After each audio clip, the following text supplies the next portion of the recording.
नमस्कार। कल मैं एक न्यूज़ देख रहा था तो मुझे लगा कि पहले ये स्क्रिप्टेड है कि ऐसा कैसे हो सकता है कि जिस बिहार का नाम सुर्खियों में है और सुर्खियाँ बटोरे जाने के लिए जानी जाती है, वैसा कैसे हो सकता है कि कानून व्यवस्था इतना ख़राब हो सकता है।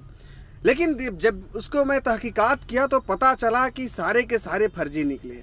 दोस्तों, मैं बात कर रहा हूँ बांका शहर की। बिहार में एक बांका ऐसी ज़िला है जो पहले से ही बहुत सारे सुर्खियों में रहता है।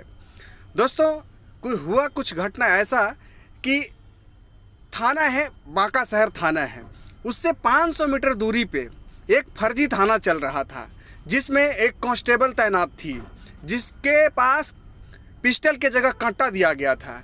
और ताजुब की बात यह है कि उसको आश्वासन दिया गया था कि झारखंड के मुख्यमंत्री से बात होकर आपकी यहाँ पे ज्वाइनिंग किया गया है और कुछ प्रोसेस करना है, उसके लिए आपको 50,000 रुपये देना पड़ेगा। उस महिला ने वो काम किया, 50,000 रुपया भी दिया।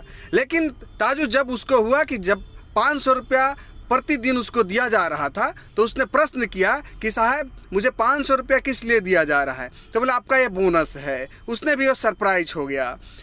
यह घटना ऐसा नहीं है कि सरकार बदला और जंगल राज चालू हो गया। यह घटना पिछले 8 महीनों से चल रहा था।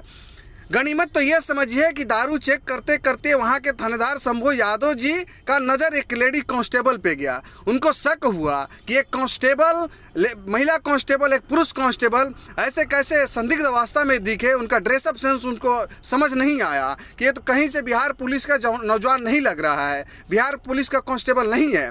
तो शक के आधार पे जब उनसे सख्ती से पूछताछ किया गया तो पता चला कि इनका गिरोह बहुत बड़ा है और गिरोह बहुत लंबा है। और जिस थाने से मैं डेली कांस्टेबल लेके लोगों का मुंह चेक करने के लिए निकलता हूं, लोगों का मुंह सूंघने के लिए निकलता हूं कि किसने दारू पिया है और किसने दारू बेचा है, जिससे ताकि मेरा प्रमोशन हो जाए। दोस्तों, तो पता चला कि एक होटल में एक पुलिस चौकी लगाई गई है जहाँ से गरीब मजदूर पे कहर ढाया जाता था। वर्दी के आवेश में लोगों से पैसा ऐंठा जाता था। वर्दी का खौफ दिखाकर गरीब मजदूरों को पैसा ऐंठा जाता था और धमकाया जाता था। यहाँ ही नहीं, उस थाने में फर्जी केस होता था और केस का निपटारा थानेदार महोदय करते थे।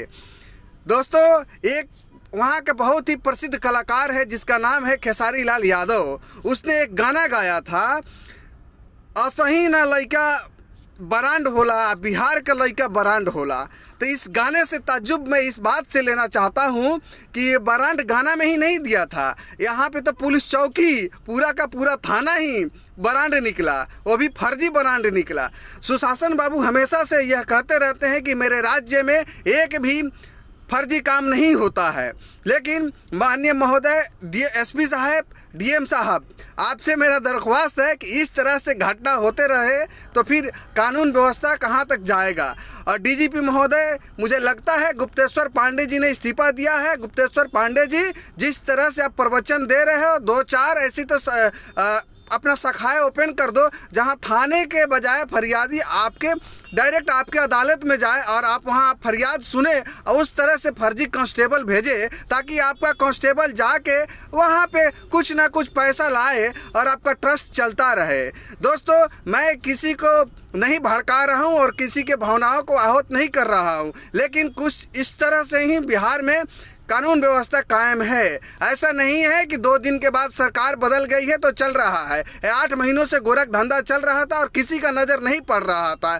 मुझे लगता है कि पैसे का लेन देन जब इन लोगों में बराबर नहीं हुआ तो वहाँ शंभू यादव ने रेड डाला और रेड डाले और सब जाके वहाँ के लोकल मीडिया का भी धन्यवाद देना चाहता हूँ जिसने इस न्यूज़ को उजागर किया और देश के तमाम कोने कोने में इस न्यूज़ को पहुँचाया और बिहार का जो अभी छवि चल रहा है सुशासन बाबू का और दिखाने का काम किया। दोस्तों, लोग कहता है कि बिहार में गुंडा राज नहीं है, बिहार में कंपनी नहीं आ रहा है। जब कानून व्यवस्था ही नहीं रहेगा तो बड़े बड़े उद्योगपति या छोटे उद्योगपति कैसे जाएंगे। यहाँ तक कि दूसरे राज्य के जो व्यवसायी हैं बिहार में रोजगार करने से क्यों डरते हैं, यही सब कारण है। गुंडा राज कायम है और सुशासन बाबू आप इस्तीफा दे दीजिए। धन्यवाद।